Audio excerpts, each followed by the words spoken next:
Já iniciou com uma saudação de bom dia, já iniciei dizendo que está gravando. E está ao vivo. Deixa eu só ver aqui, pessoal.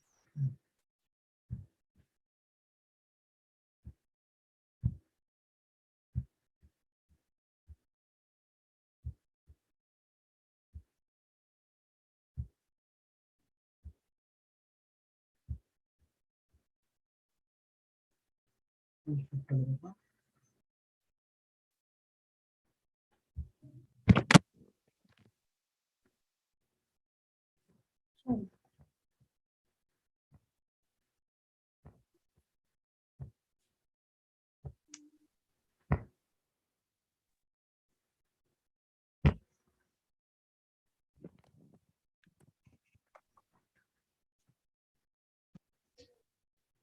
Fala, dá um bom dia.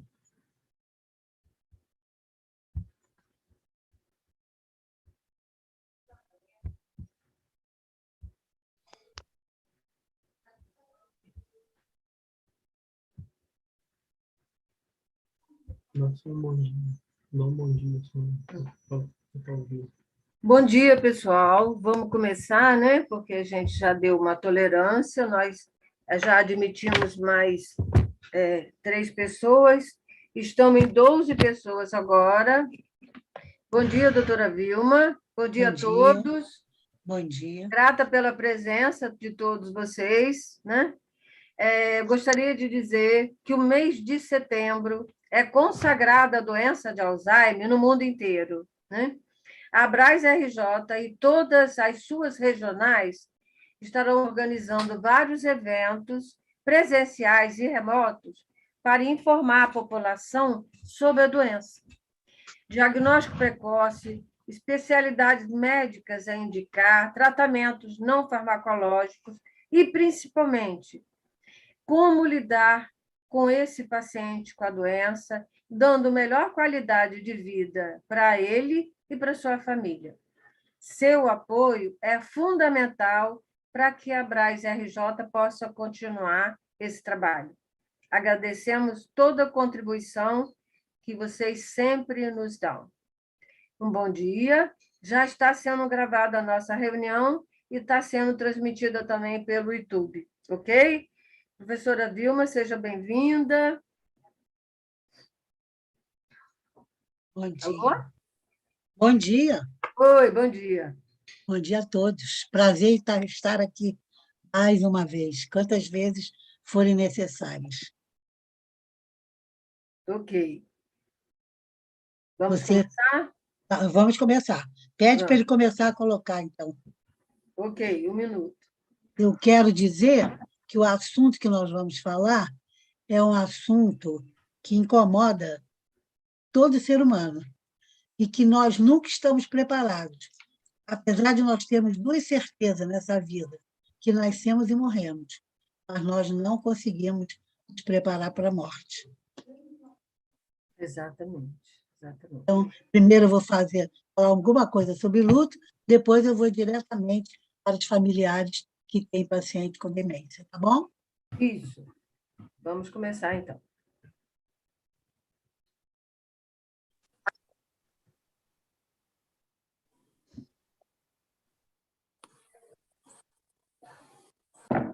Vai exibir o PowerPoint agora? Sim.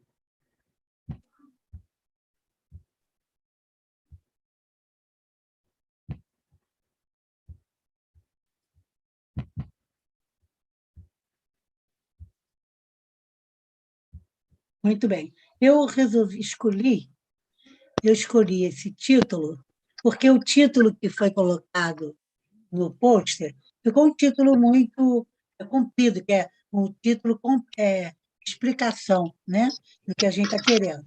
Aí eu optei por esse título menor, mas que abrange tudo que nós vamos falar, que é a vivência do luto.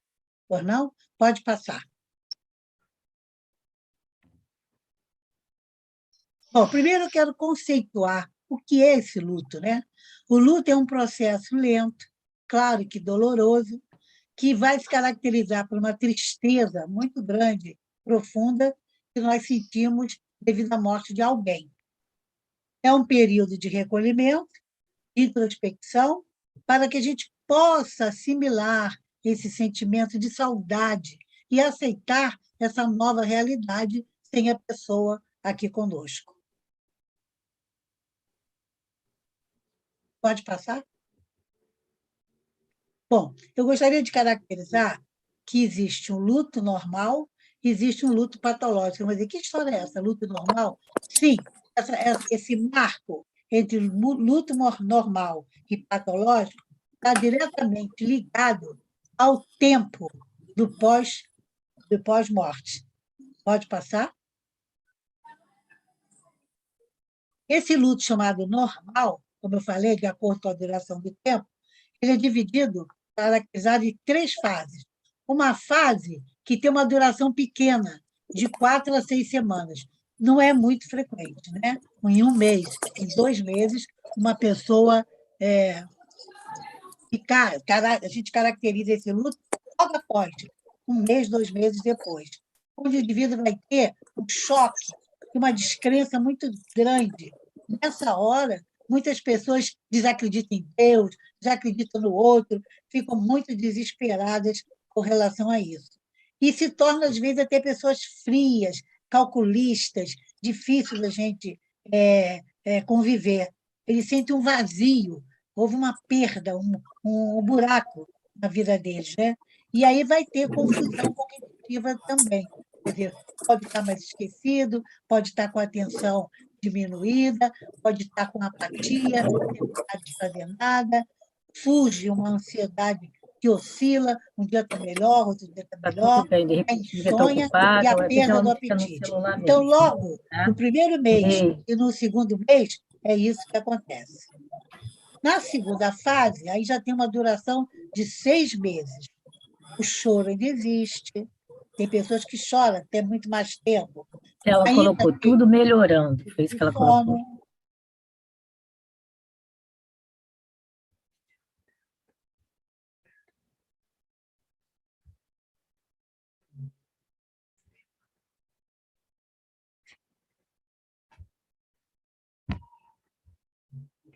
sono.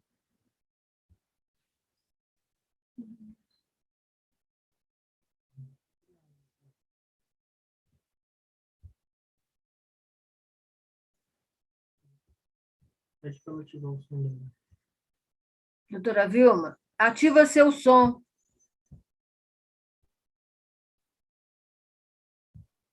Estava Isso, aberto. Sumiu a obrigada. imagem. Sumiu É. a imagem, o slide. Sim, sim, sim. Não, o som estava aberto. O que aconteceu? Eu não mexi? Tá tudo bem. Tá. Chegaram a ouvir? Manda repetir o som, fala. Pode repetir o último parágrafo. Tá, tá. Bota a figura não está, o slide não está. Sim. A primeira fase vocês entenderam, né? É aquela Isso. dentro de 1 mês, no máximo 2 meses.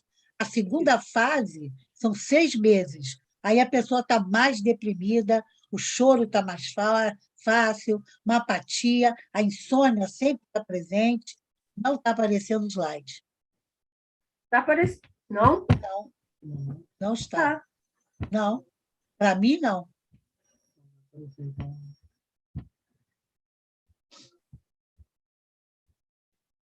Para mim, não entrou slide mais, não. Um minutinho, por favor. E aí a pessoa fica apática. Nós costumamos dizer que quando a pessoa tem depressão, ela tem um pesadume. O que é isso? É como se o globo terrestre estivesse em cima das costas dessa pessoa. Ela vê tudo cinza.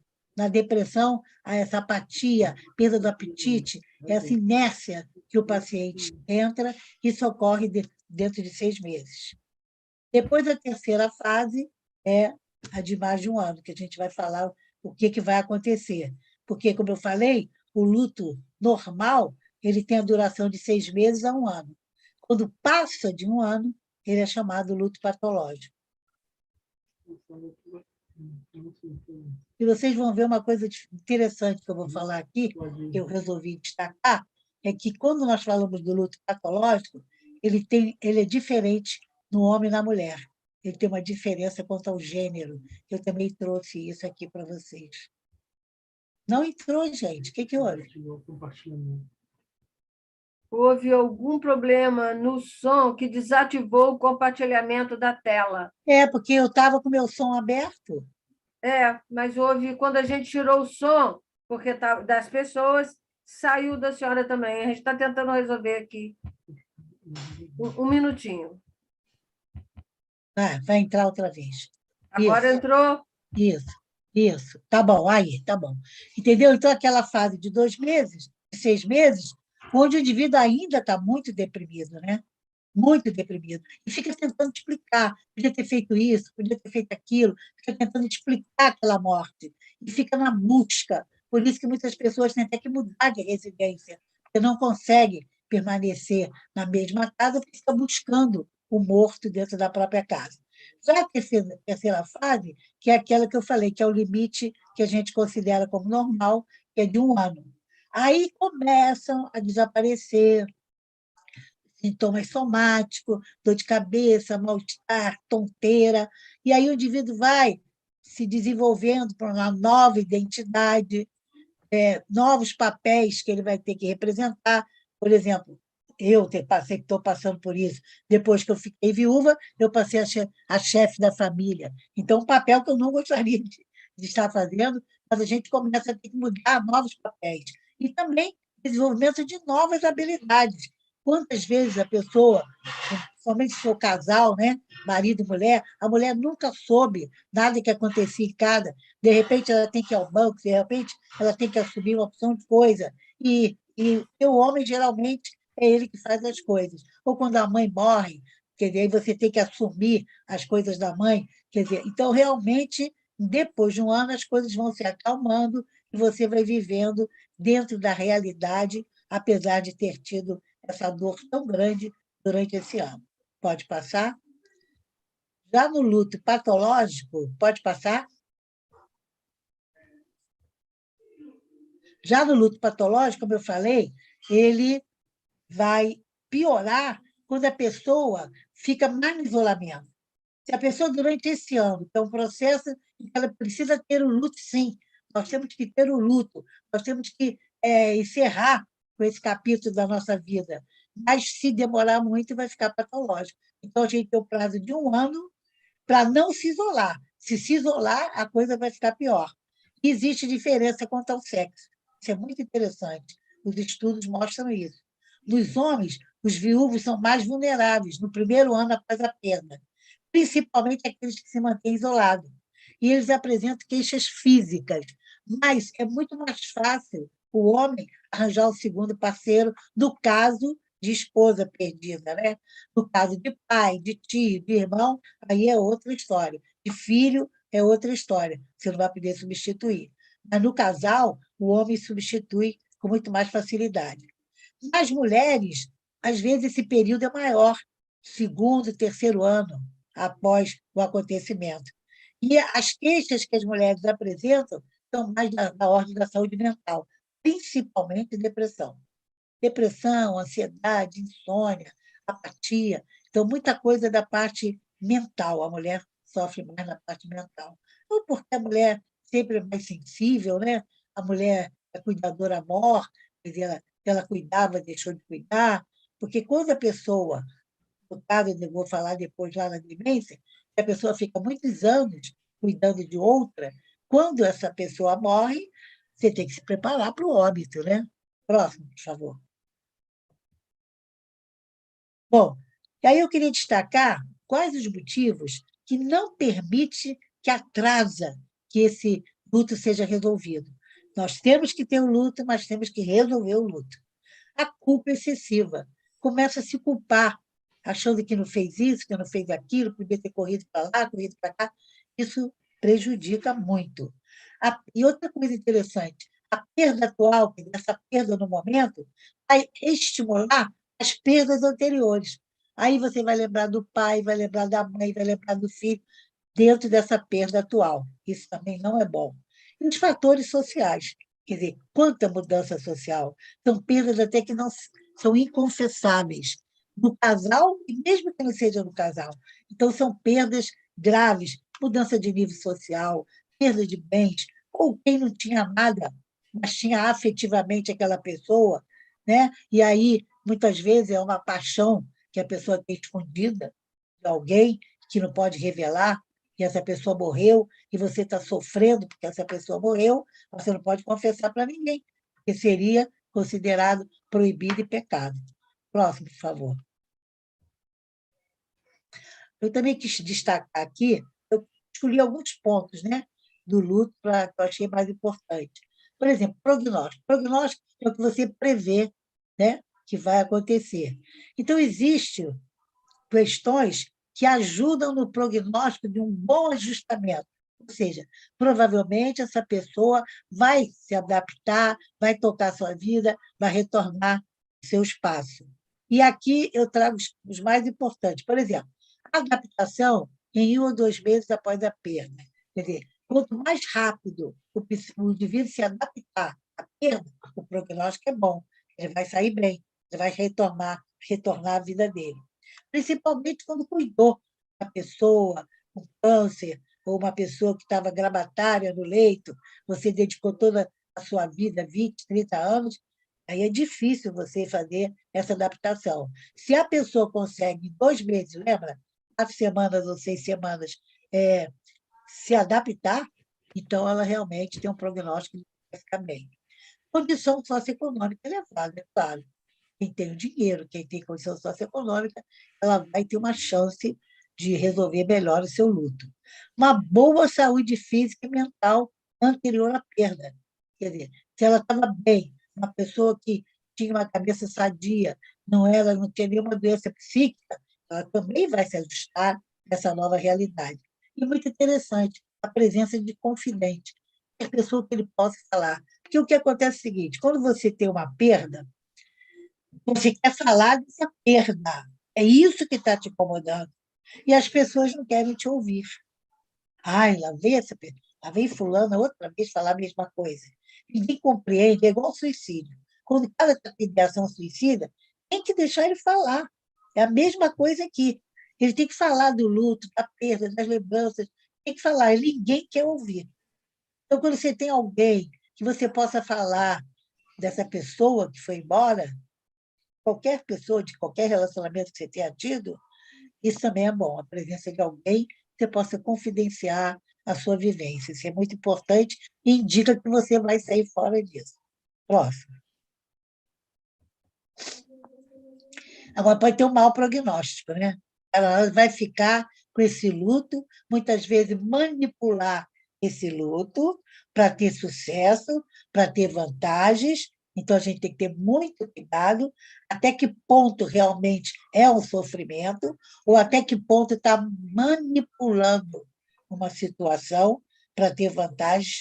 E isso aí, o profissional é que vai ter que esclarecer. E é claro que a condição socioeconômica baixa prejudica. O indivíduo não tem dinheiro, aquela pessoa que morreu deixou ele sem dinheiro, ele ficou com dívidas, né? Ou até para enterrar, muita gente não tem dinheiro nem para enterrar, tem que pedir à prefeitura, né? Para botar o chão, como o pessoal fala, né? Então, claro que a condição socioeconômica de quem está sofrendo luto é importante. E se ele já era doente fisicamente, mentalmente, era uma pessoa que tinha câncer, era uma pessoa que tinha uma sequela de AVC, tem uma pessoa que já tinha depressão, se é uma pessoa bipolar, se é uma pessoa esquizofrênica, quer dizer, ele já tinha uma fraqueza psíquica, né, e física para aceitar essa dor. E aí vai ficar muito pior. Ele vai demorar muito a se ajustar ao luto. E a ausência de confidente, que eu falei, tem ninguém que ele possa falar, ninguém que ouvir. Ai, não aguento mais ele falar isso. Não, então, ele vai falar com quem? Com ele mesmo? Com o espelho? Né? Ele precisa botar para fora essa dor que está acontecendo com ele. Outra coisa, a forma da morte. Como foi a morte? Foi uma morte traumática? Um acidente? Ou foi uma morte progressiva? Foi ali, minando, minando. Quer dizer, dependendo disso, você se prepara melhor ou não para o luto. Porque se você está com uma pessoa que está evoluindo muito mal, cuidados paliativos, ou no final de uma doença crônica grave, às vezes até você pede a Deus, sei lá, tem gente que fala isso, eu peço até a Deus que ele tenha paz, né? Então, como é que foi a forma dessa morte? E outra coisa, preparação para a morte, aquilo que eu falei lá no princípio. Nós não estamos preparados para a morte. Nós sabemos que existem duas coisas verdadeiras nesse mundo, que é o nascer e o morrer. Mas nós não estamos preparados de jeito nenhum. Por mais que a gente não gostasse daquela pessoa, por mais que a gente gostasse daquela pessoa, por mais que aquela pessoa não tivesse significado. Isso acontece, por exemplo, artistas famosos, Roberto Carlos, por exemplo, se morrer, né? E outros políticos, outros artistas, quando morrem, eles fazem um abalo na sociedade. E não são nem consanguíneos. Você pode ter o sofrimento do luto, mesmo uma pessoa que não seja consanguínea sua. Agora, tudo isso depende de como você se prepara. E cada vez que morre um amigo próximo nosso, isso mexe com a nossa capacidade de aguardarmos a nossa morte, que nós não sabemos como será. Então, como é que eu estou preparando? E claro que aí entra a religião, claro. Cada um vê a morte de acordo com a sua religiosidade. Isso também nós sabemos disso. Por exemplo, os espíritas kardecistas, eles sofrem menos com a morte. Por quê? Porque eles sabem que vai ter a reencarnação. E por aí vai. Próximo, por favor. Bom, então agora vamos falar do que vocês realmente me pediram. Luto dos familiares que têm parentes com DA. Muita coisa tem que ser levada em consideração.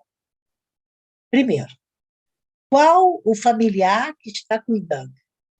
Todos nós sabemos que isso é uma incógnita. Existem familiares que são impostos para cuidar.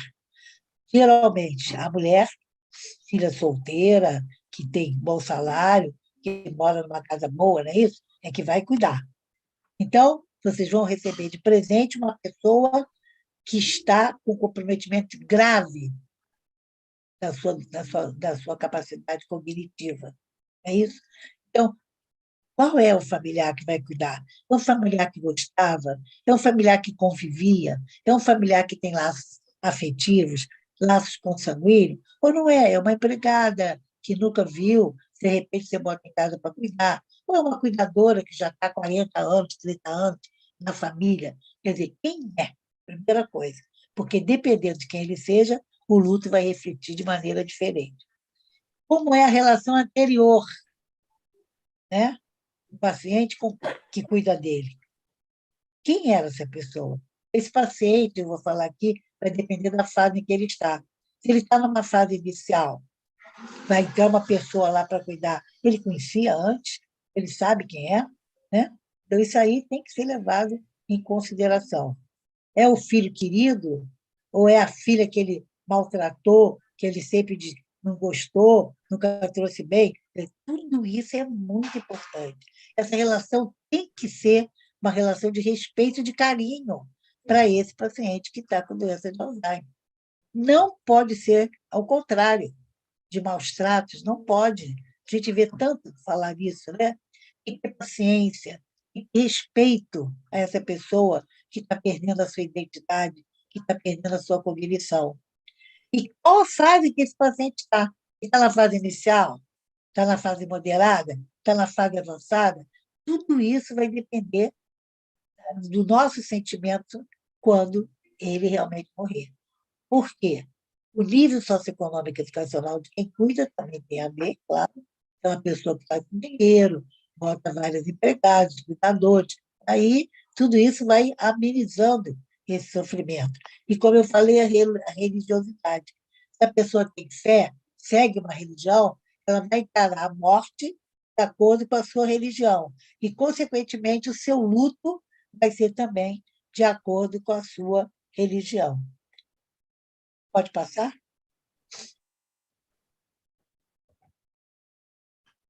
Bom, e aí tem que se buscar recursos, né? Não tem jeito. Você está com paciente que está com demência na fase inicial, na fase estável e na fase terminal, você vai ter que buscar ajuda para isso. Porque quem está cuidando tem que se proteger. Porque o que acontece? Vou até antecipar essa fala, que vai falar depois, vou falar logo agora. O que acontece? Na verdade, nós já temos esse paciente, já está se sofrendo luto, porque esse paciente está sendo perdido. esse paciente está perdendo a sua identidade, né? Ele está deixando de ser ele. Então, o luto já existe, é um luto antecipado, eu vou falar melhor, né? É um luto antecipado. Você vai dia a dia ao cuidar daquela pessoa que está com doença de Alzheimer, que vai evoluindo, infelizmente, nós não temos cura, nós temos a lentificação do processo, com os medicamentos que nós estamos usando, com as terapias não medicamentosas também, que é a reabilitação cognitiva, a estimulação da cognição. Então, nós vamos lentificando. E esse tempo de luto antecipado vai aumentando. Mas, na verdade, quando você está tratando um paciente com doença de Alzheimer, ele vai evoluindo, você vai tendo luto antecipado. Principalmente o quê? Se ele tiver intercorrências. As intercorrências clínicas é que levam o paciente com doença de Alzheimer à morte. E aí, realmente, você tem isso antecipado. Então, tem que buscar recursos para poder passar por esse momento. O fato que mais adoece familiar, quando ocorre um luto real, quando realmente essa pessoa morre, é quando muitas vezes a morte foi desejada, devido ao cansaço do cuidar. Então, na hora do desespero, a pessoa pede que a pessoa morra, para passar o sofrimento da pessoa que está doente e também da pessoa que está cuidando. Isso acontece. Todo mundo sabe que os familiares passam por várias etapas, até chegar ao aceitamento, vamos dizer assim, da doença. Você vai ter um período de raiva. Por que foi comigo que aconteceu? Né? Vai querer esconder o paciente, vai querer falar, até que ele vai aceitando a doença, né? E vai realmente se preparando interiormente para essa função de cuidar de alguém que está perdendo a sua vida, está perdendo a sua identidade. O sofrimento de quem ama o paciente, principalmente quem ama, inicia quando? Quando o diagnóstico é confirmado. Então, quando confirma o diagnóstico de doença de Alzheimer, a partir dali, a pessoa que está cuidando, os familiares que estão vivendo com ele, se realmente o amam, eles vão começar a sofrer. E se é o paciente, o familiar que não ama, que vai desejar a morte, ai, tomara que isso tudo acabe, quando realmente acabar, vai sofrer também, vai ter um luto bravo também aí, né? Porque ele vai ter culpa, vai se achar culpado de ter desejado a morte dessa pessoa antecipadamente. Então, quando se dá o diagnóstico, por isso a grande importância do profissional, principalmente o médico, quem dá o diagnóstico, ter um cuidado muito especial. Tem que conhecer esse núcleo familiar. Como é esse núcleo familiar? Como é dessa pessoa que está doente? Ela pode saber que está com a doença? Os familiares podem saber? Ou apenas um familiar pode saber? Isso tudo abre a equipe. A equipe profissional tem que estar atenta para isso, para dizer para quem vai dar a informação e em que situação real o paciente se encontra e o que nós temos de bom que ele já possa fazer no prognóstico dele.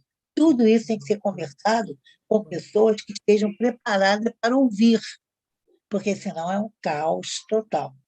Então, é muito importante. Existe até um trabalho que a Vitrine fez, comparando três profissionais: o neurologista, o psiquiatra e o geriatra, para ver como é que eles abordavam dar o diagnóstico. Muito interessante o trabalho. O psiquiatra ele foi mais realista. Ele acha que o diagnóstico tem que ser dado mesmo para a família, e se o paciente quiser, e se o paciente tiver condições, ele vai realmente poder receber o seu diagnóstico. O que a gente está fazendo hoje em dia, por exemplo, hoje nós temos os biomarcadores, que fecham o diagnóstico praticamente de certeza. Né? Mas esses biomarcadores, toda vez que é falado numa consulta, nós temos a obrigação de dizer o seguinte: está preparado para saber que você vai ter a doença de Alzheimer? Família está preparada para isso? Aí ele diz: pô, professor, doutora, porque eu quero decidir meus bens, o cara é rico, milionário, tem que dividir e resolver a vida dele. Aí você vai ter que dar, não tem jeito. Né? Você vai ter que ser honesta com ele para ele resolver a vida dele, que é pendente de muitas coisas. Então, são condutas que nós temos que ter, a importância do diagnóstico.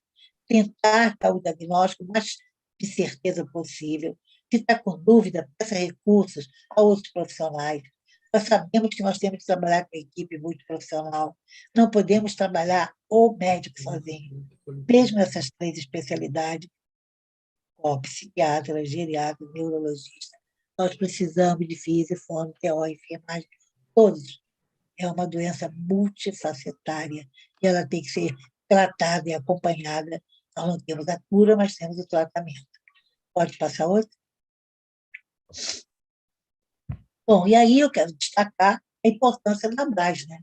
E aqui, para nós, do Rio de Janeiro, a ABRAS do Rio de Janeiro, com os objetivos de informar, conscientizar, apoiar, é um destaque nesse assunto.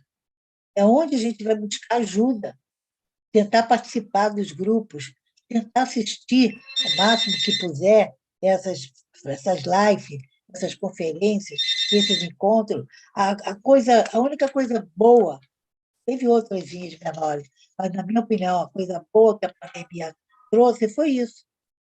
Eu estou na minha casa, vocês estão na sua casa, e a gente está falando disso. Falando de sentimento. Vocês sabem que hoje até psicoterapia pode ser online.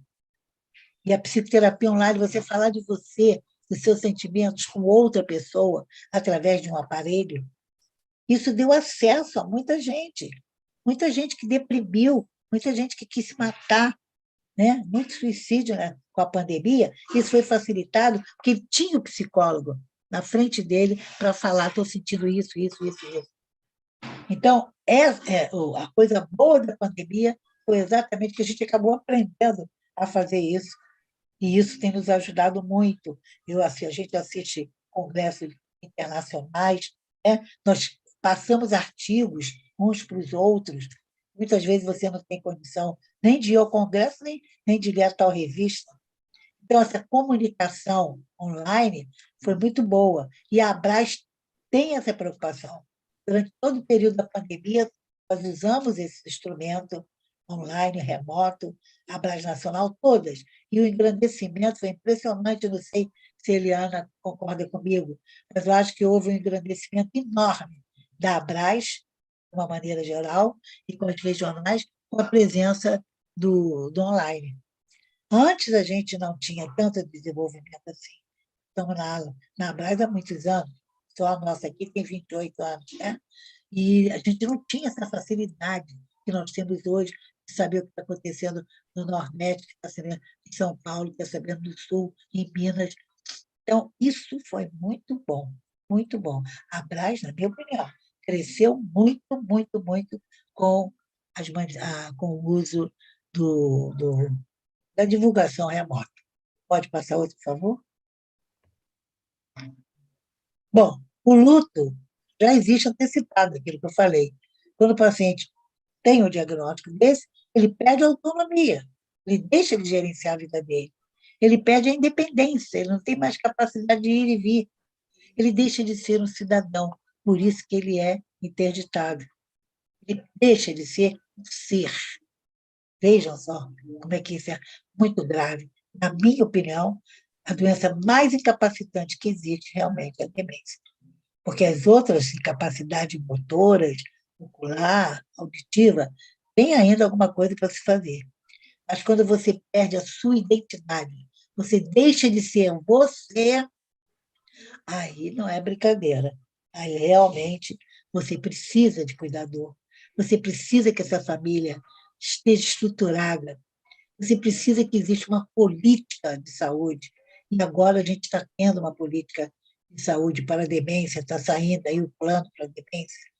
Entendeu? Tem que se fazer isso. Eu me lembro que há muitos anos atrás, todas as reuniões que eu ia do Ministério, eu levantava o dedo, sempre pedindo que a demência fosse vista, que a gente criasse políticas públicas para a demência. E agora, se vê, no século XXI, realmente nós estamos já fazendo um plano, né, de ação para a demência, porque é uma doença social, é uma doença pública, uma doença multifacetária, é uma doença cara. E a gente tem que lembrar Quando o paciente tem recurso, como a gente está falando aqui, a coisa flui um pouco melhor, mas a demência dá também nas comunidades. E aí precisa do Sistema Único de Saúde, precisa da rede pública. A gente faz aqui na Universidade Federal Fluminense desde 87, isso era para ser feito em todos os lugares, não só nas universidades, em todo posto de saúde, em toda unidade básica de saúde, tem que ter uma porta de entrada para a demência. Tem que ter, porque é uma doença muito grave, muito incapacitante, que depende de outros, que vão deixar de trabalhar para cuidar desse paciente que tem demência. Então, o luto existe, sim, é um luto antecipado, porque ele está deixando de ser ele, está deixando de ser uma pessoa. Ele perde toda a relação dele com o mundo, ele perde a cognição. O sistema nervoso serve para isso, para fazer a nossa cognição, que é toda a nossa vida de relação. Próximo, por favor. Bom, eu sempre trago esse slide, que em 1987, lá no Antônio Pedro, uma senhorinha, eu me lembro que ela era portuguesa, falou isso do seu marido. Eu nunca esqueci. Eu esqueci de colocar o nome dela, realmente. Como é difícil vê-lo vivo sem vida. Ele está vivo. Próximo, por favor. Quando ela fala isso, ela coloca toda a expressão do mundo que a gente sente quando está frente a um paciente com Alzheimer. O paciente foi brilhante. Ele foi um doutor, ele foi, como eu já tive, juiz, como eu já tive professor de física nuclear. E essa pessoa, você vê perder tudo isso, nada mais vai ficar. Então, é muito importante que a gente não esquecer que esse paciente está vivo, gente, e que ele deve ser amado. Ele está vivo. Então, os cuidados essenciais devem ser mantidos até a hora da sua morte real. Ele tem a sua morte artificial, e nós vamos ter o luto antecipado. Depois, então, é que nós vamos ter o luto real. Depende dessa relação, esse tempo de cuidar que vocês, familiares, têm. Eu não tive nenhum caso na minha família, graças a Deus, mas vocês que sofrem, passam por essa experiência, vocês têm que estar preparados para a hora do luto real. E após o óbito? Eu cuidei da minha mãe 30 anos. Perdi amigos, perdi emprego, perdi marido, perdi não sei o quê, perdi não sei o quê. E agora, o que eu faço com a morte dela? Entendeu? Isso é um problema seríssimo. Você tem que pedir ajuda. E a Abras abre esse espaço para esclarecer isso e orientar que profissionais vocês devem procurar, porque é muito difícil uma pessoa passar imune. E não é só familiares consanguíneos, não. Cuidadores também. Cuidadores que têm a sua profissão de cuidador, que a gente está brigando tanto para que seja oficial, que esse cuidador também sofre. Ele ficou ali 10, 20 anos, ele tem amor por aquela pessoa que precisa dele. Tanto que, quando a gente está falando do desafio de cuidar, eu termino a fala dizendo o seguinte: tudo isso que você está sofrendo vale a pena para o paciente melhorar, fique cuidando dele. Então, o cuidador familiar sofre, porque é uma história conjunta, boa ou ruim, mas o cuidador também, que vai trabalhar ali, ele também sofre. Mas o luto pela perda existe. Tem pessoas que sofrem muito quando perdem seus animais de estimação. Estão ligados, não tem nenhum outro vínculo.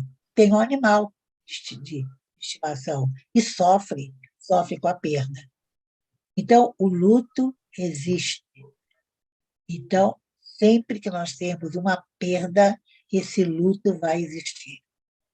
Precisamos ter cuidado para esse luto ser normal, para esse luto não passar de um ano.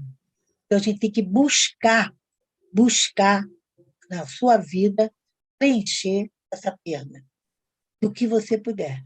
É claro que quem tem recursos é melhor, e quem não tem recursos vai depender de nós, da Abras, do governo, da política. Nós estamos agora há um mês para eleger nossos governantes.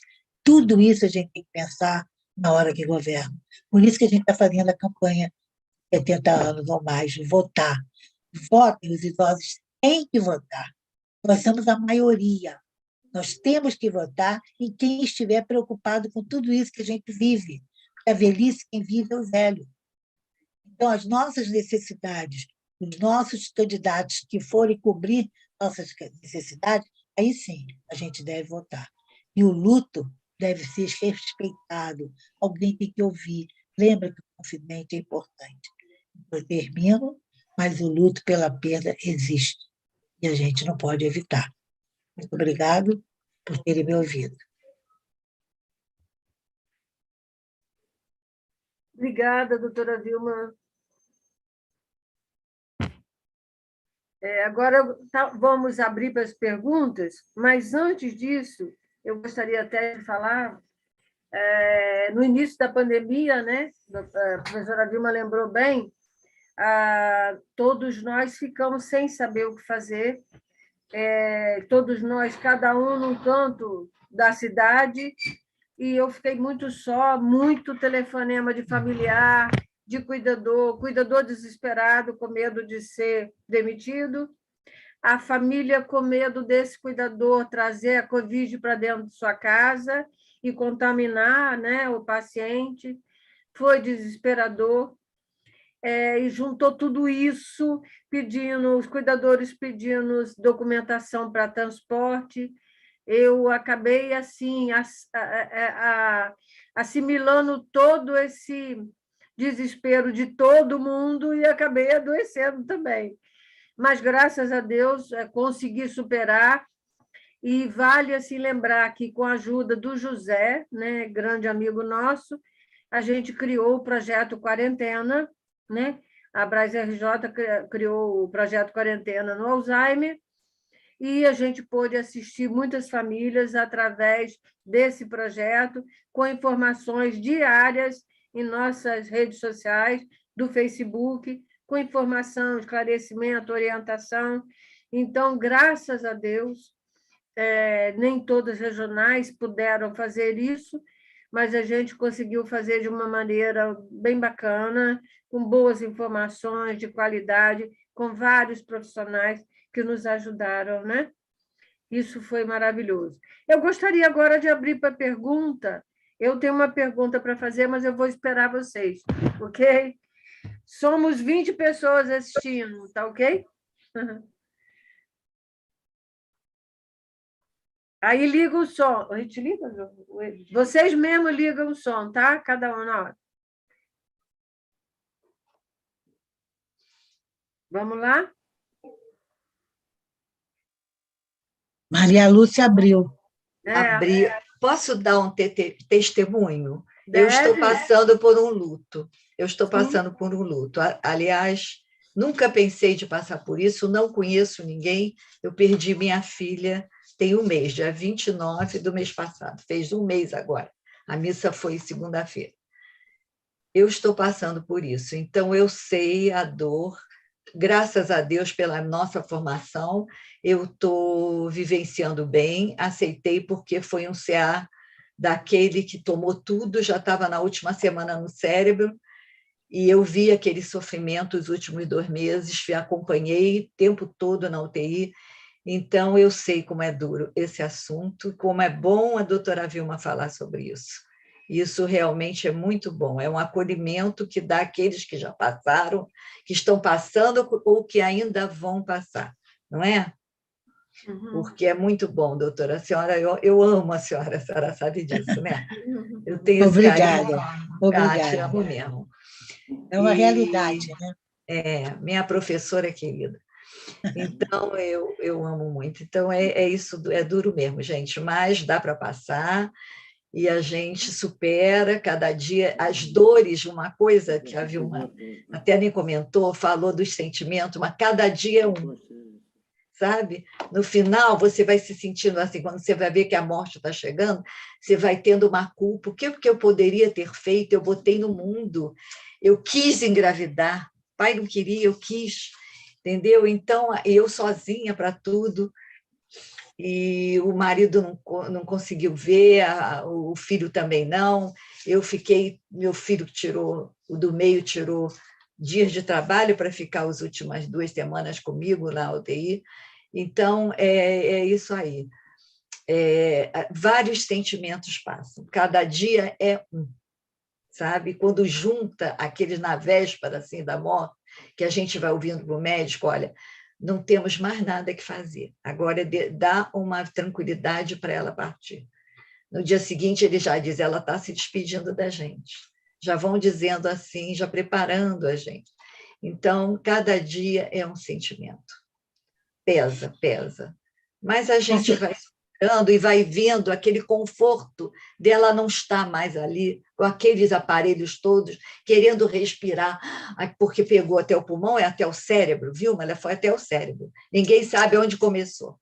50 anos, nunca ficou doente na vida. Nunca. E além dos sintomas psíquicos que você está falando, Maria Lúcia, também existem sintomas somáticos, né? A pessoa passa a ficar hipertensa, a pessoa tem dor de cabeça, tonteira.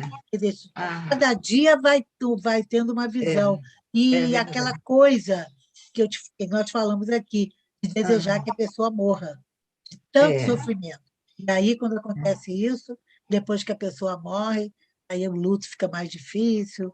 Mas é isso aí. Meus sentimentos para você. Sinto muito. Obrigada, viu?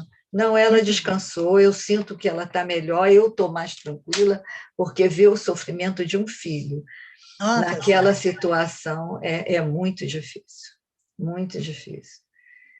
E tive apoio de irmãos, e outra coisa, a minha irmã, professora da UERJ, com mestrado e doutorado, 70 anos, está com Alzheimer. Outro problema que agora depois dessa, eu tenho que ver isso aí também. Nossa Senhora. A prática da gente pedir ajuda, força. a gente pode ajudar. Pedir força. Força. E eu ainda não vi minha irmã depois disso. Não está fechado o diagnóstico, a minha sobrinha é médica, mora no Sul, mas falou comigo, tia, é o meu professor da UFRJ, e ele falou que é Alzheimer. Então, eu nem tive contato ainda, só nas visitas lá, quando ela ia visitar a Flavinha, a gente conversava. Eu vejo que ela está diferente, mas não sabia que já era Alzheimer, agora eu tenho que me dedicar também a isso, né? Mora longe, mora lá no Leblon, tem um marido, que eu não vou muito com a cara, essas coisas, família, né? Mas está sendo cuidador, pelo menos, né? É isso aí, é que eu tinha que falar. Brincadeira, não. Obrigada, Maria Lúcia. Nosso Obrigada. sentimento para você também, né? Com certeza. Mais alguém? Vilma, sou eu, Vilma. Oi, doutor Benjamin, bom dia. Sempre aqui escondidinho, né? Bom, primeiro eu queria parabenizar a Vilma. Vilma, desculpe eu te tratar, o Vilma, nós somos colegas, eu também sou profissional da saúde. Primeiro, eu acho que você foi perfeita na apresentação. E por que eu digo? Porque eu estou vivendo toda essas fases que você apresentou. Você foi perfeita, a colocação é essa. Aos 17 anos de idade, com minha mãe, que era uma fase jovem, você sabe, jovem ainda quer sair, etc. Mamãe com um CA que a gente, naquele tempo, há 70 anos passados, não se sabia origem, etc. E tal, sabia-se que era câncer, e levou 3 meses naquele ai de noite, e a gente já deseja realmente o fim. E agora, já com mais idade, estou com 3 casos que levam a isso. A minha ex-mulher, com um Parkinson avançado, há 3 meses no CTI, por ser ex, que eu abandonei e sempre tive um relacionamento muito grande. Então, a gente está acompanhando, ela está com cognição razoável ainda, mas você imagina, cada vez é uma doença, o Parkinson também é uma doença, eu acho que acaba sendo demencial depois, né? Eu estou com a minha atual mulher, com quem eu já vivo há quase 50 anos, com Alzheimer, e concomitante ao Parkinson também. E prática, o cuidador sou eu, tenho cuidadoras, porque o nível social meu é aquilo que você colocou muito bem. Eu acho que também é uma doença socioeconômica também, porque quem tem ainda dá para ter uma cuidadora e se aliviar um pouco, mas quem não tem condições econômicas é muito difícil, infelizmente. E a tendência, eu acho que com o crescimento da idade, etc., nós vamos tendo cada vez mais esses estados demenciais. E você sabe, a gente é homem, e homem sempre precisa, às vezes, de uma bengala, de uma companhia. E eu tive nesse inteirinho também uma pessoa com a doença da minha mulher, que a gente saía ao cinema, nada demais, que acabou ficando, que a gente tem a gente guarda dentro de si, é como se fosse, para mim, uma bengala. E, repentinamente, me aparece com CA de pulmão altamente agressivo e em 8 meses foi embora. Então, eu estou dando esse meu depoimento porque exatamente eu vivi todas essas fases de luto, e quero te parabenizar realmente pela apresentação. Foi perfeito, perfeito, perfeito. Pode acreditar. Parabéns pela tua palestra, viu? É isso. Ok. Boa sorte para você, que você tenha força para passar por tudo isso. A medicina nos fortalece um pouco, né? É verdade. Mas não faz da gente pessoas frias. Isso é que é O que as importante. pessoas pensam que acontece, Penso que mas o médico é indiferente, não é? a gente sofre junto. tanto quanto. A gente sofre junto. Mas eu queria só parabenizá-la mesmo, viu? Obrigada. Obrigada, doutor Benjamin, por sua fala, por sua abordagem aí. Mais alguém, gente? Pode ligar o microfone, porque a gente desligou, mas liga o microfone. Mais alguém? Eu acho que ninguém pergunta, porque ela foi tão perfeita na apresentação, né? Mas sempre fica uma dúvidazinha. Leila, você quer falar? Você levantou o dedo, não? Não, só, bom dia, só confirmei que o doutor Benjamin falou. E outra coisa, como o doutor Benjamin falou, que sofre tanto quanto a gente. Ó, eu, assim, penso que a pessoa, quando é da área, sofre mais, porque já sabe, às vezes tem noção do que vai acontecer, né? E a gente não está naquela expectativa, é surpresa. Então, você já vem com aquilo, né? E é o sofrimento que você já está ali, parece que esperando, né? Acho que o sofrimento é doloroso, porque você é um profissional, lógico, não somos Deus, né? Mas é aquele da área e você está ali naquela profissão para cuidar. E muitos entendem assim, que é para curar, e nem toda doença tem cura, né? Então, infelizmente, é uma coisa muito dolorosa realmente para todos. E para o médico, então, é muito mais. Eu imagino. Leila, a pergunta que surge: quanto tempo, doutor? Isso. Essa pergunta é terrível. Benjamin sabe disso. Porque a gente Cada um. Você sabe que a coisa está tão avançada, a tecnológica da medicina está tão avançada, que algumas doenças dá até para prever. Por exemplo, eu passei essa experiência. Minha filha veio de Nova York na época que o Will estava doente. E ela tinha prazo para voltar, porque lá em Nova York não tem essa história de férias, nada disso, não. E aí nós fizemos uma reunião familiar, eles estavam querendo trazer o Wilson para casa. E eu falei para eles: vocês estão preparados para ver o pai morrer em casa? Porque você tem que estar preparado para isso. E ela perguntou para a equipe que estava acompanhando ele: quanto tempo? Eu falei: caramba! Ela perguntou e o cardiologista falou: 7 dias no máximo. Realmente ele morreu com 7 dias. Mas é difícil você prever. E essa pergunta surge. Mas aquilo que eu te falei, a gente tem que escolher quem da família a gente pode falar. Você fala que nem todo mundo é preparado, né? Não, de jeito nenhum. Então, você, quando está numa situação dessa, daí a importância dos cuidados paliativos, você conhece a estrutura familiar, você sabe aonde que você vai pisar. Os cuidados paliativos são fundamentais nessa fase final. Muito importante. Sim, com certeza. Mas muito obrigada, doutora Vilma. A senhora sempre excelente nas suas palavras, né? Obrigada. Muito obrigada. Obrigada, Leila. Obrigada. Mais alguém? Deixa eu falar mais uma palavrinha só. Diga. É o seguinte, tem nada a ver com o luto, mas é um aconselhamento, que eu venho vivendo isso.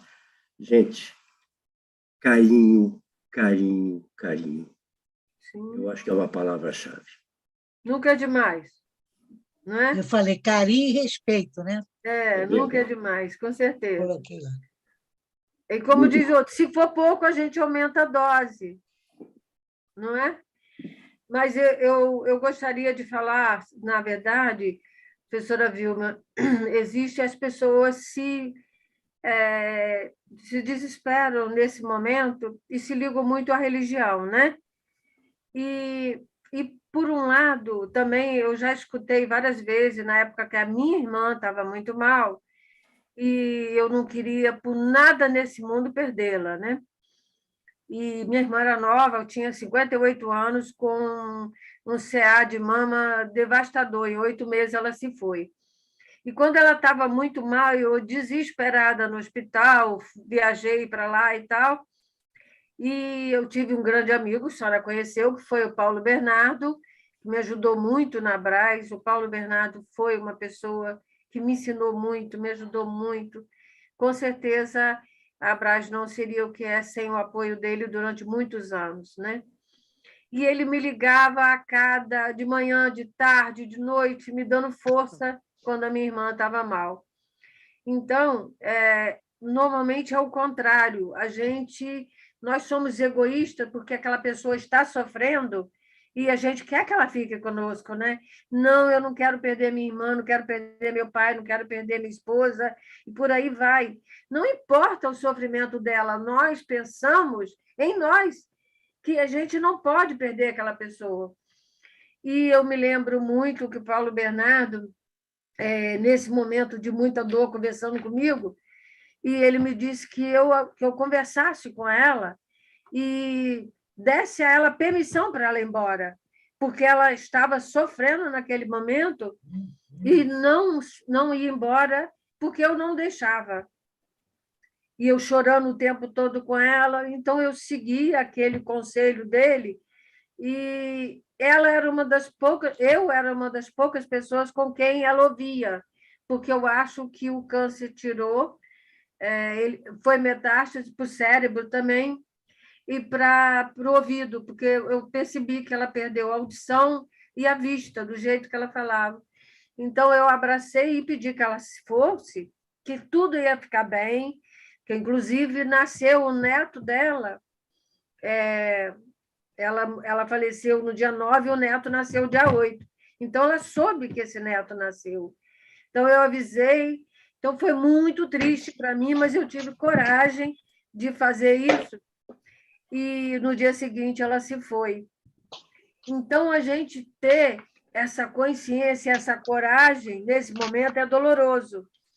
Mas eu vejo muitas famílias que estão passando nesse momento, que o paciente está na cama, em pele e osso, mas a pessoa diz, não, eu quero meu pai aí, eu não quero que ele se vá, eu quero minha mãe aí.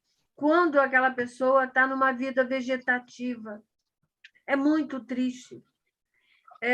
Talvez eu escutei isso de uma pessoa bem espiritualista também, num hospital até que eu fui visitar outro caso, e a pessoa falou dessa forma. A gente tem que ter essa consciência desse sofrimento. E, segundo os espíritas, aquela pessoa não vai embora porque a gente não deixa.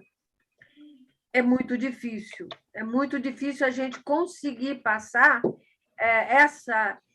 essa questão para uma família que não quer que o seu doente vá embora, né? É muito difícil. É aonde eu acho que a senhora falou brilhantemente sobre os cuidados paliativos, que ajuda muito nesse momento, né? Certeza. Com certeza. Com certeza. Estar junto com a equipe, quer dizer, todo mundo está falando a mesma linguagem, você sente que a equipe está comprometida afetivamente, respeitando a opinião da família, e tem opiniões também. Não, Sim, pode tirar tudo, pode tirar tudo. E a gente, às vezes, tem que fazer, né? sim, com certeza. Eu gostaria de saber se tem mais alguém.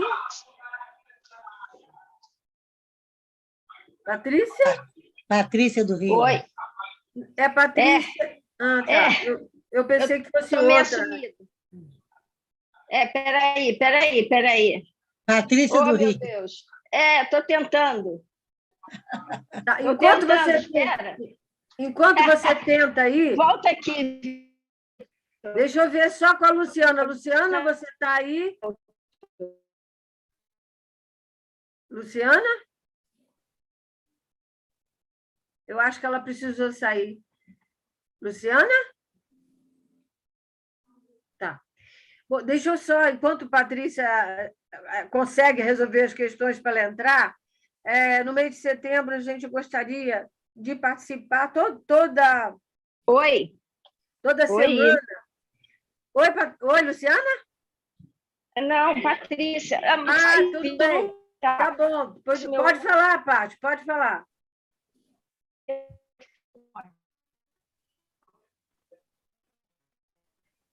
Fale. Tá me Estamos escutando. Tá, bom dia para vocês. Desculpe que eu não estou visível, porque eu estou fazendo algumas coisas aqui que eu não posso parar de fazer.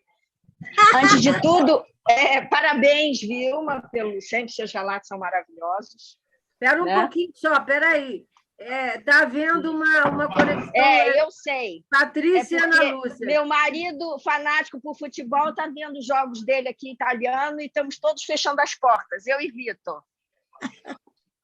Porque ele é fanático por esse futebol. Pronto. Acho que agora está melhor.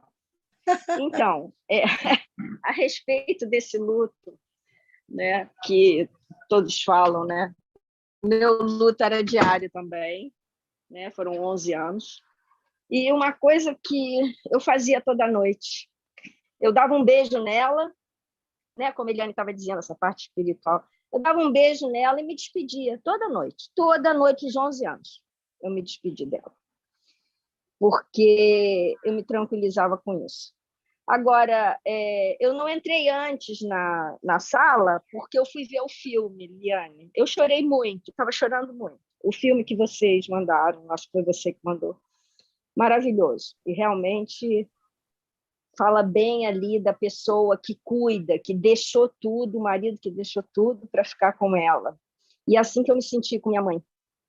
Eu dizia sempre, ninguém pode cuidar dela, não porque ninguém pode cuidar dela. É claro que se eu tivesse que trabalhar e não tivesse a capacidade de poder fazer o que eu fiz, né, mesmo sem muitos recursos, mas eu sempre acreditei nisso, que minha mãe, por ser, antes de tudo, estrangeira, que não falava mais a língua, quem é que ia poder cuidá-la? Eu não ia ter um cuidador bilíngue. Segundo, ninguém sabia exatamente o que ela gostava, e eu sabia disso, porque desde 14 anos, dentro de hospitais, 19 cirurgias e tudo bem. Então, tudo isso, eu acho que eu já vim me preparando para isso, né? Depois, claro, meu filho junto comigo, pequeno, que vocês sabem que eu criei sozinha, mas que junto comigo me ajudou a cuidar da nona dele. E então, o luto, para mim, eu acho que começou desde o início dessa doença, né? E que você vai aprendendo, e que eu procurei logo o grupo, que eu já estou, digamos, 20 anos, vai fazer, né? Não sei, 18 anos, Eliana que sabe, não sei mais.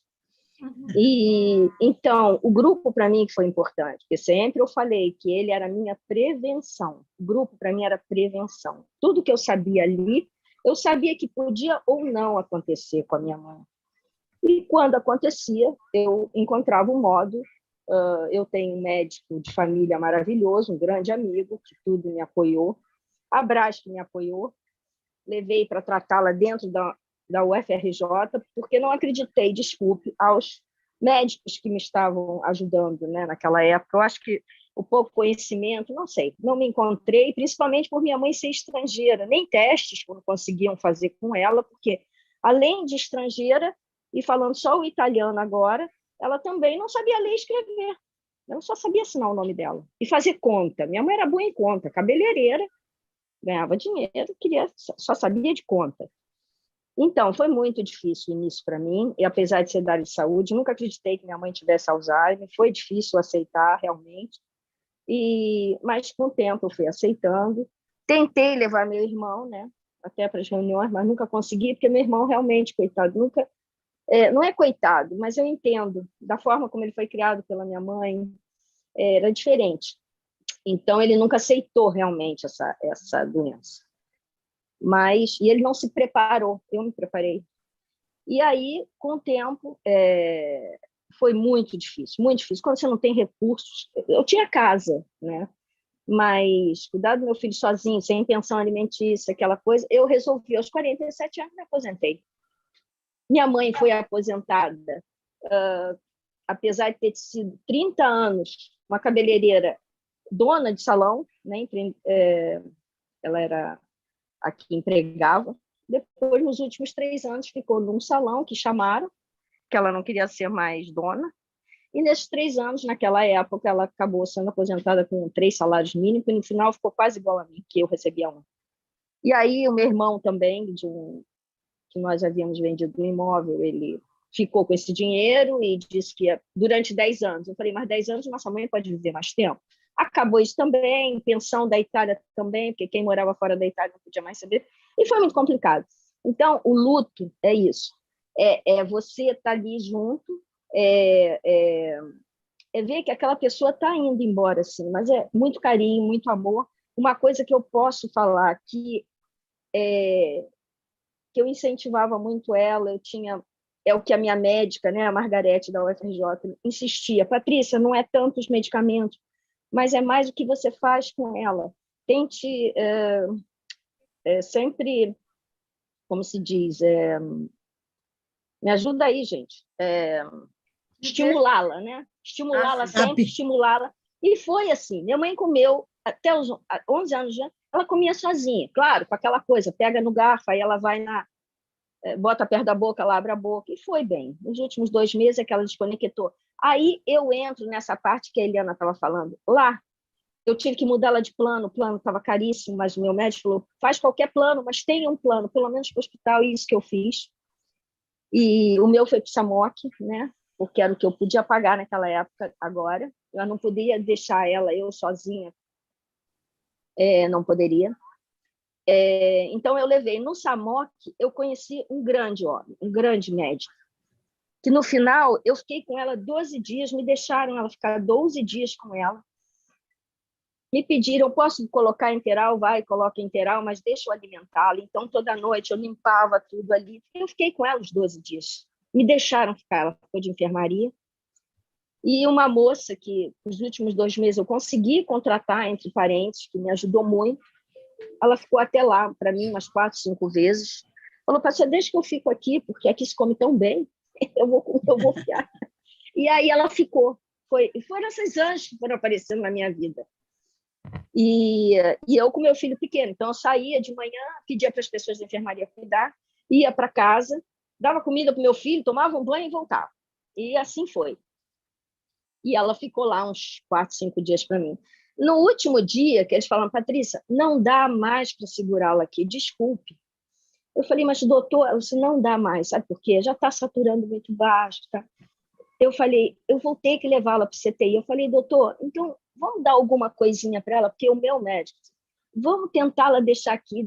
Não, você está dentro de um hospital. Então vamos pensar o seguinte, deixa ela aí. Está na hora dela, você já fez o que você podia. Agora, ela vai ser, não quero dizer essa palavra, mas um vegetalzinho, você vai lá cuidar, mas não vai ser mais cuidada como ela. O teu carinho, o teu amor fizeram ela chegar até aqui. Agora, deixa ela aí. Mas eu sabia que na hora que eles disseram, vai entubar, eu sabia que ela ia morrer, porque ela não podia ser mais entubada. E dito e feito. E eles foram muito legais comigo. Ele falou, olha, arruma as suas coisinhas, que a gente não vai esperar a hora de visita. A gente vai deixar você ficar perto dela lá no CTI. Mas deixa a gente descer ela, prepara tudo aí dela e me espera lá embaixo. Mas não vai embora. Não tem hora de visita para vocês. Não, doutor, eu não iria embora de qualquer jeito. Aí eles foram. Não deu 5, 10 minutos, ele me chama, esse outro. Aí eu sentei. Ele falou, olha, eu preciso saber dos medicamentos dela, porque os medicamentos dela você traz, porque alguns são manipulados, né? Olha, me diz aí, como é que está? Eu falei, doutor, como é que ela está? A gente está limpando ela, a gente não entubou, não. Vamos limpar ela, estamos fazendo tudo bonitinho. Eles querendo me acalmar. Agora, espera lá embaixo, já me deu todas as... você espera lá embaixo que a gente vai te comunicar e você sobe para ficar com ela. Nada. Deu uns 15 minutos, aí ele desce, ele falou, vem aqui nessa sala. Aí nessa sala...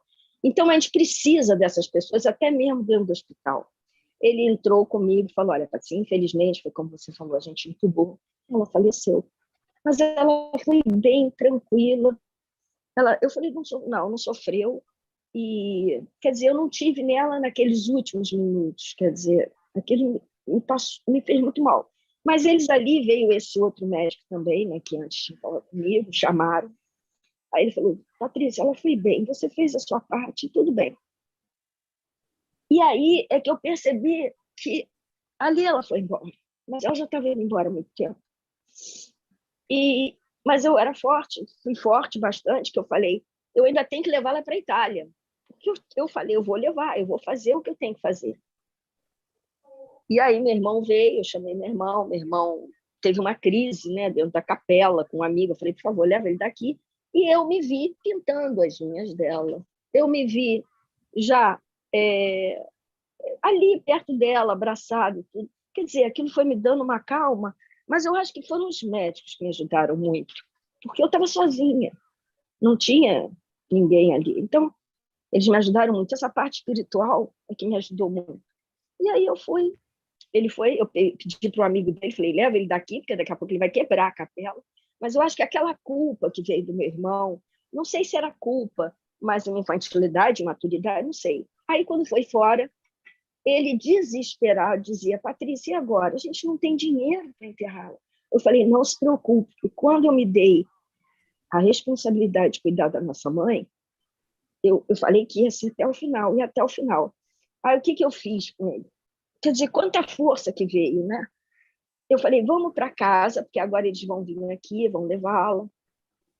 Eu falei, eu fiz um seguro, assim. Eu falei, como seguro? Eu falei, fiz, vamos para casa. E eu deixei que ele administrasse, telefona, conversa, que eu vou para o cartório, vou fazer. Quer dizer, quando você se prepara para esse luto, né, a gente pensa que não, mas ele te ajuda muito. Ajuda muito. Esse luto tem que ser desde o início. Você sabe que você está perdendo a pessoa não está mais ali, ela está lá dentro, mas não está mais ela. É uma doença. Patrícia, Oi. querida, nós não temos como, eu adoraria continuar, eu sei da sua história, sei que você está emocionada, eu te conheço de muitos anos, mas a gente tem que encerrar, o técnico está aqui, tá bom. Ele tem horário, tá? Tá certo, então, me perdoe. Mas... Não, é porque eu sei que tem muitas pessoas que não me conhecem, né? Então, eu preciso, o Jorge entrou aí, não sei se não, vai... com certeza. Tá, tá bom. E eu preciso dizer a vocês que um beijo, Patrícia. Beijo. Tá? No dia do nosso evento, que nós tivemos que alterar a data do nosso simpósio, e será 1º de outubro. Por que nós precisamos transferir?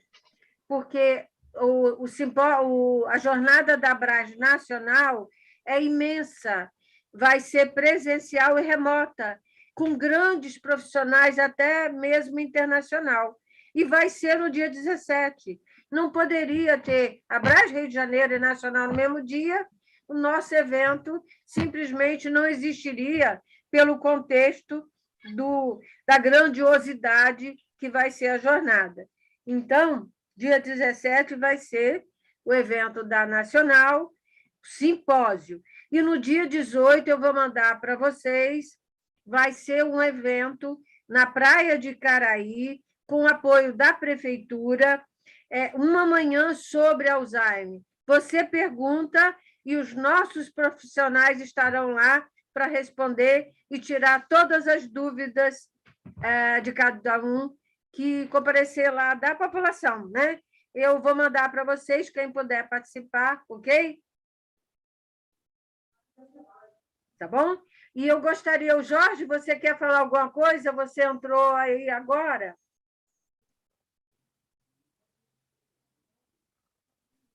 Então, eu vou encerrar, Jorge. Ok. Eu vou mandar para vocês direitinho a programação dos nossos eventos agora no mês mundial, e assim a gente acompanha as redes sociais da Abras tanto a Abra Rio de Janeiro como a Nacional, que tem evento durante o mês inteiro sobre Alzheimer, ok? Obrigada a todos, obrigada mais uma vez a doutora Vilma. Eliana, pede para abrir, para você não quer a foto? Ah, sim, a foto. Ai, que bom ter a secretária. Abra as câmeras, por favor, para a gente tirar uma foto bem bonita. Ana Lúcia está mexendo no cabelo aí. Vamos embora. Vamos embora. Todo Mais mundo alguém? a gente tem que botar a tela toda. Mas quem vai tirar foto? Mais alguém? Quem é que tira sempre a foto? Normalmente é ela. Você está vendo a tela de todos, Leila? Sim, mas tá Luciana todo mundo- disse, poucas Luciana pessoas disse que não está abertas. conseguindo. Luciana não está conseguindo? Só mandou todo mundo abrir a câmera. Abra a câmera, gente. Tem câmera fechada, não? Mas se o rapaz quiser tirar, ele pode tirar. De repente fica melhor, mais profissional. Pode tirar, Leila. Ele está falando para você tirar. Sim, mas tá, estou tirando, só que tem bastante câmera fechada ainda. Muita gente Pois deve estar em serviço. Conseguiu? Consegui. Pronto. Tirei bastante. Obrigada Nada. a todos pela presença. Beijo grande. Tchau para vocês. Obrigada, Eliana. Obrigada, doutora Vilma. Um Beijo, ótimo tchau. sábado a todos. Para vocês Eliana. também. Beijo. Tchau, tchau. Bom final Eliana, a de semana. logomarca é essa. Eliana, Alô? a logomarca. Mas Tem essa aí, logomarca. espera um pouquinho. Doutora Vilma não sai, não. Fica um minuto só. Tá. Tá? Só para a senhora me passar isso aí. Vou encerrar. Fica só a Vilma, tá? Gente, um abraço. É. Obrigada por ter assistido. Isso. Fica só a doutora Vilma, porque a gente vai conversar sobre essa marca aí. Encerrando. Encerrando, tá?